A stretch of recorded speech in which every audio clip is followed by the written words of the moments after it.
Rick! Rick! They turned our spaceship into an Airbnb! Yeah, of course they did, Morty. It's California. What did you expect? I don't know, 72-degree weather? We don't have time to deal with this right now, Morty. Just get back inside. We'll deal with it later. Aw, geez, Rick!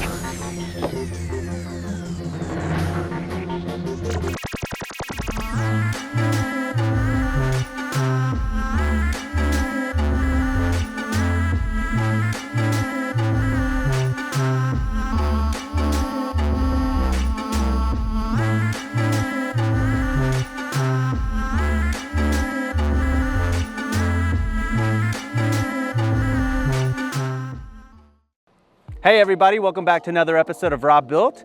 More specifically, welcome back to my tiny and unique space showcase, where I travel around going to the coolest places that Airbnb has to offer. I'm not gonna lie, I'm nerding out a little bit today because I have wanted to stay at this Airbnb specifically for a very long time now. I've had it on my wish list for quite some time. This is the Futuro home. More specifically, the Area 55 Futuro home in Joshua Tree, California. The Futuro house actually has a little bit of history to it. Finnish architect Matti Saronen actually designed this back in the 1960s. Matti Saronen? Matti Saronen. And it's said that only 100 were ever made and produced. Now, while no one knows the official count, it's said that only 50 of these exist in the world today, and this is the only one that you can book on Airbnb right now. So if you're interested in staying in this Airbnb, I'm gonna leave a link down in the listing below, along with another link where you can sign up and get $35 off of your first stay on Airbnb. And if you wouldn't mind doing me a huge favor and clicking the little heart in the top right corner of that listing, that helps the owners of this awesome Airbnb stand out in the Airbnb algorithm, which of course we all know is very important. And of course, don't forget, there's a bug. We'll just edit that out in post. Why does this keep happening to me? God. And of course you can follow me at Robuilt. Freaking fly, man. Why does this keep happening? Go away. Two worlds collide, rival nations. The horsefly. God, I'm so thankful no one's watching me. And of course, don't forget to follow Area 55 on the gram for more awesome spaceship content. And of course, you can follow me at Robuilt if you want more of my day-to-day as it pertains to tiny house building, Airbnb-ing, and YouTubing. But with that, let's get into the tour of this amazing Airbnb.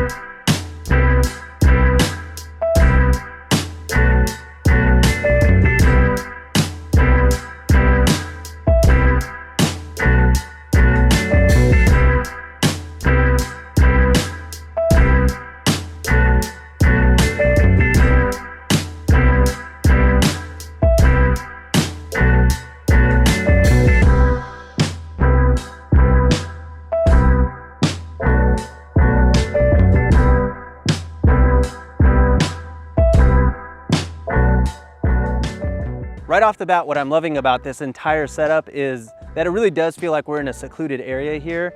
I don't know if this is on acreage or not, but the land here is just so beautiful.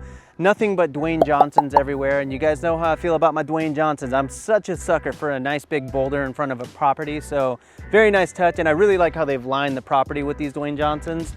And also, I'm really such a big fan of the color too. I've seen other versions of the Futuro home in gray, a little bit more on the nose considering that is kind of more the typical color for spaceships, allegedly. So seeing it in like an orange is very nice because it pops out here in the middle of the desert.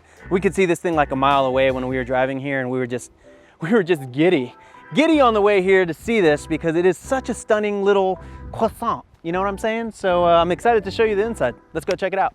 So they give you this little clicker here and it lowers down, stairs come out, you walk into the ship. It's like you're willingly being abducted, so let's go inside. All right, so it's a little slow opening, but you know, we'll just cut to the part where I'm walking in. Okay, all right, patience is a virtue, but I promise it's worth the wait. 2 hours later.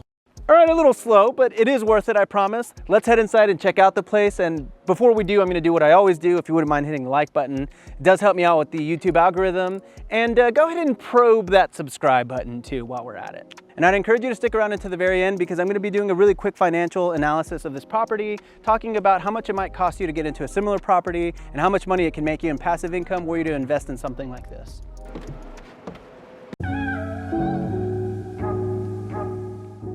We're inside Futuro home.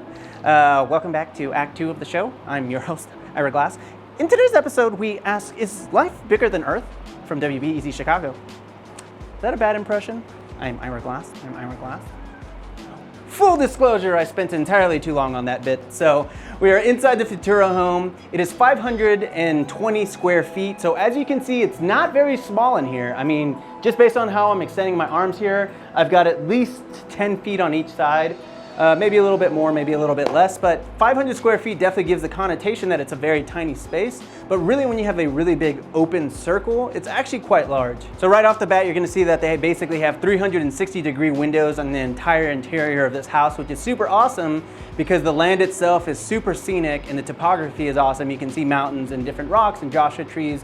Basically, no matter what window you look, you have 1, 2, 3, 4, 5, 6, 7, 8, 9, 10, 11, 12, 13, 14. You have 15 windows to choose from, 15 distinctly different views, which I think is really awesome. And on the right side here, they have enough space for an entire sectional couch, which is really impressive, again, because sectional couches aren't particularly small. And when you only have 500 square feet, you'd think that you wouldn't be able to fit something like that in here. Now, one thing to note, they don't really have a kitchen in here and they don't have a bathroom in here for sure, so that is part of why we're saving so much space. Their bathrooms are actually outside in the outdoor facilities. We'll do a little tour of that later. But given that this is really just the main living area, you have so much space in here, and I would say that you could definitely have 3 or 4 people in here pretty comfortably. And then on the left side, as soon as you enter, you've got this little table right here. They have a little sign here that says, Area 55 welcomes you. They have all the remotes that you're gonna need for the experience, ranging from the sound system to the TV. And they even have a little Polaroid camera here, which I think is always such a nice touch when I see this in Airbnbs. I actually really respect it because having a Polaroid camera is not particularly a cheap thing to operate. The film that goes inside of it is actually really expensive. It could come out to anywhere from 50 cents to $1 per film. So the fact that they provide a camera so that you can take a photo with your family, I think that's a really nice touch. Good job Futuro Home Airbnb hosts. And one really stunning feature that they have in here is basically a plywood surround that basically surrounds the entire spaceship. And it's all custom built and it's all very nice plywood too. They have little nooks down here or little cubbies down here for you to put your luggage. They have extra, they have extra blankets, extra sleeping bags, extra pillows, everything that you're gonna need in these enclosures right here. And they also double as a seat for the table itself, which I think is a very thoughtful user experience touch. And then they even have this this little kind of table that comes out, and this is about as close to a kitchenette as you're gonna get. It's basically a custom table that comes out, kind of a bow tie shape here. No real kitchen elements in here other than like the cups, cutlery, plates, electric kettle. Why am I struggling? Electric kettle, French press, basically anything that you're gonna cook or prepare is gonna be in this little area right here. Now, one thing that they do tout in the actual listing itself is that it's a glamping experience. And this is pretty much as good of a glamping experience as you're gonna get. It is very hot in here. It is off the grid. However, they do have a generator outside that turns on, which I don't have it on right now because it's very loud. And I want you guys to actually be able to hear me. Go figure. There are 2 huge fans on each side that provide a really nice breeze. The AC would definitely cool the place down once it's on, but for me, the door's open, the generator's not on. I know that once I have that thing rolling tonight, it's gonna be feeling really nice and breezy in here.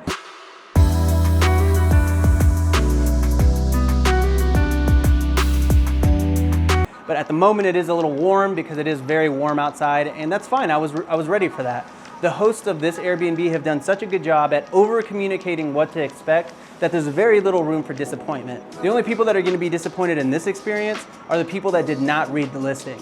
As a glam site owner myself, we try to be very upfront, very overt to our guests at the very beginning to set expectations, because if you're honest and you set expectations at the beginning, then you're gonna have an awesome experience.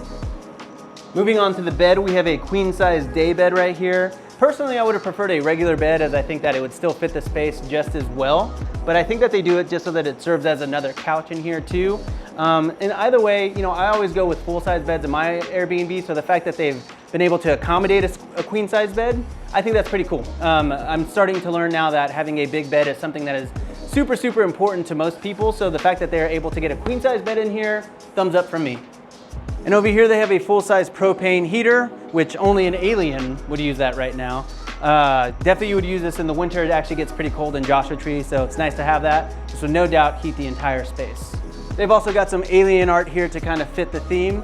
This one over here might give you some, some nightmares, but I guess props to them for staying on brand. Like and subscribe, and don't forget to vote. Last thing I wanted to point out is they have this cool little speaker system here. You can hook up your phone, listen to some tunes, listen to some John Mayer, you know what I mean? And really enjoy yourself. Now, we are in the middle of nowhere, so playing a little bit of music is probably not gonna disturb anyone except for like a coyote. I also really appreciate that they have a bit of a movie collection here. They have a TV with a VCR that you can watch. They have Men in Black, Close Encounters, and of course, a classic, Alien. Overall, they've done a really good job at keeping it very simple in here, but also sprucing it up with kind of like the Alien vibes.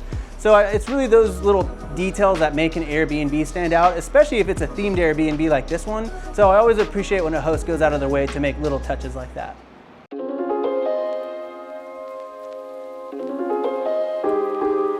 As I mentioned earlier, this is a glamping off-the-grid experience, so they keep it pretty bare bones out here. They have one solar panel that's basically gonna, power your essentials on the inside, like your phone, your laptop, anything like that. And if you want AC, they actually have a generator out here that you can turn on so that you can run the AC through the night. I quickly just wanted to cover off on the foundation of this thing. I mean, this isn't just like a spaceship that they bought and plopped down in the middle of nowhere. They've actually gone through the work of installing basically big concrete blocks here. I mean, this must be 2 feet by 2 feet of concrete. I don't know how deep this goes into the ground, but it probably goes down pretty deep considering that this is probably pretty heavy. And then from there, they have this metal frame that goes around, and then they have these legs which are attached to the frame, bolted into this cement block right here. So this thing, it's not moving anywhere. And I wanted to point that out because it's not like the owners of this place just wanted to make a quick buck. Like, they actually went through a lot of trouble and a lot of logistics to A, get this transported here, but B, safely attached to the ground to make sure that it's a safe place to stay. So kudos to the owners for that. Right out here, they have AstroTurf, and it's very nice, it's very green. It's clear that this is kind of a newer addition to the entire operation. And then they have a propane tank that's attached to a fire pit here, which is super nice because nothing beats having a nice fire going in the middle of the Joshua tree on a nice summer night. Or so I'd imagine. I've never actually done it myself, but it sounds fun. As far as the bathroom is concerned, it's basically like a mega porta potty on steroids, except without the nasty smell of the porta potty. It's basically like this cube that you see back here. This is hanging out on top of a trailer that can get pulled in and out. It's connected to water, it's connected to electricity, really so much better than your typical camping setup where you have to dig a hole and poop in the ground. My only regret is, I wish I had known about this a little sooner. I legitimately feel like every time I walk around and survey the land, I get more impressed with the different touches that they have in here because originally I thought the shower was in there, but this is actually the shower right here. It's an outdoor shower and it's connected to this giant, 2,000 gallon water tank right here. And then inside, it's actually a really beautiful bathroom here. I'll show you. It's actually really cute. No, really, it's nice. Check it out. You've got what I'm thinking is a teak floor because of water. You've got these slats here, but the coolest part is that you're taking a shower and it's completely open in the sky and you can look in the sky, take a shower, wash off your bum. Now I'm gonna sound like a broken record here because I know that I always talk about the importance of outdoor space, but good Lord, this is like almost worth booking just because of this. Like, forget about the awesome spaceship. They have this awesome pergola out here and it's on a really big foundation here. So this wasn't cheap to make. I suspect that this probably was the foundation for another house back in the day. But other than that, we've got a little round table right here. You've got a bench right here with cushions on it. And then you've got an entire grill back here too, where you can actually cook a really nice dinner. Like when I was inside of the Futuro pod earlier, I said that there was no kitchen in there, and now I get it. The kitchen is basically out here in this little grill space. Bring her to me. Give me the child. She can be in my video. Hey everybody, say hi to Isla Rue. So as I mentioned, they have a grill space out here, and now I get why they don't have a kitchen inside of the Futuro pod because you can actually cook an entire meal out here. This is a huge grill right here. And you know what? I am so shocked because this grill is spotless, and grills in an Airbnb is a big no-no for me because no one ever actually abides by the honor system and cleans up the grill after themselves. So it's very nice. They have an entire countertop right here too. And then once you're done cooking this, you can sit in the middle of the table, hang out with a few friends. And they even have solar panels on the top of here too. So it's actually a shaded space. So if you're getting hot and you want a breeze and you want to leave the Futuro pod, you can come out and hang out here in the shade, which is something I didn't know about because when I was looking out here earlier, it just looked like it was a bunch of slats and that the sun was going through. But now that I'm under here, I see it was shaded the whole time, and I would have started out here shooting instead of burning outside. What? Now I just want to quickly talk numbers and if the Futuro pod is a worthy or an otherworldly investment. Now, as I mentioned earlier, they believe that only 50 Futuropods are in existence at the moment, and they're very difficult to find and very difficult to purchase because there just aren't a lot out there. So there aren't a lot, but if you were able to find one somehow, these run in the neighborhood of $200,000, which I know is just like, it sounds crazy that someone could spend so much money on a 500 square foot structure that's not even necessarily permanent. But as you start running numbers, I think that you do find that it actually does kind of make sense as an investment. This is one of the very few times where I've looked at an Airbnb calendar and it is 100% booked for the next 3 months. It's August 2nd today. The next available opening for the Futuropod here in Joshua Tree is November 18th. So let's just go ahead and run our calculations based on a 100% occupancy. Looking at their calendar past November, it looks like their prices are anywhere from $200 to $230 a night. So we'll just go with $215 as our base price. $215 times 30 nights comes out to $6,450. Now you multiply that $6,450 times 12 months, and that comes out to $77,400. That ain't bad.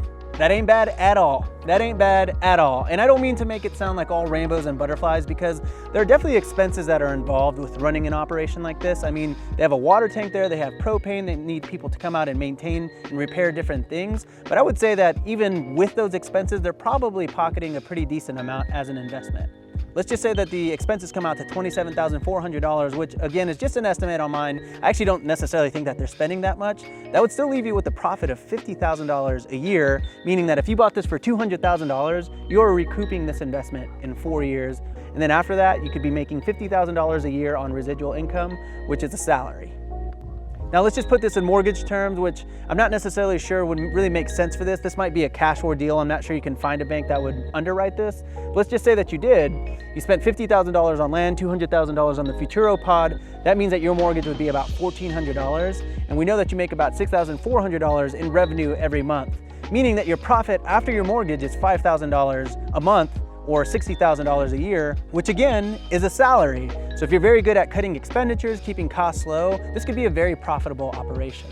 Personally, I would do something like this in a heartbeat, because I think that owning a stunning piece of architecture like this would be a dream come true, and the ROI is awesome. I don't have the capital to pay cash for these types of investments, but if you do, I definitely recommend looking at something like this. And if you're an investor, call me. Now, I'm not saying that you have to build or buy a spaceship, but what I am saying is that experiences do sell on Airbnb. For me, that meant building a rabbit-themed tiny house in Joshua Tree, California. For someone like Christy Wolf, that meant buying a potato in the middle of Idaho, and that little listing right there, that grosses about $72,000 a year.